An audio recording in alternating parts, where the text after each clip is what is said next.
ကျမပြောပြမယ်ကွာသိလားကျမဒီနေ့ငိုရဲပေါ့နော်အဲ့တော့ငိုတော့သူကဘာပြောလဲဆိုတော့ကျမတို့ဂါနာမှာသွားထားမယ်တဲ့ဂါနာမှာအဖွဲတစ်ဖွဲရှိရဲအဲ့အဖွဲကဘာလို့လဲဆိုတော့ငိုတဲ့အဖွဲတဲ့တီးတန့်သူတို့စီမှာ Yeah, you can be paid for crying. အဲ့ငိုလို့သူကတီးတန့်ပတ်စံရမှာအဲ့ငိုပေးရတဲ့ကိုတီးတန့်ရတယ်ဥမာကွာအာတုပတွေပါမှာဆိုရင်ငိုပေးုံနဲ့တီးတန့်ရတယ် So don't waste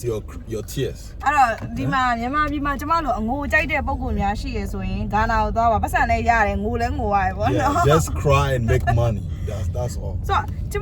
ကျမရဲ့ရောက်ခမှာပေါ့နော်သူဆုံးသွားတော့ကျမဖူနိုရာမှာလေဒီအာတုပမှာပေါ့နော်သူ့ရဲ့ဦးလေးကငိုတဲ့သူတွေခေါ်မယ်ဆိုတော့ကျမစဉ်းစားဟာဘာလဲဘောဒါတကယ်ရှိလို့လားပေါ့နော်နောက်မှကျမတကယ်သိကြအဲ့ငိုပေးရဲ့တီးတန့်အဖွဲကတစ်ဖွဲ့ရှိတယ်ရှင်တို့ခေါ်မယ်ဆိုရင်ပတ်စံပေးရတယ် Also,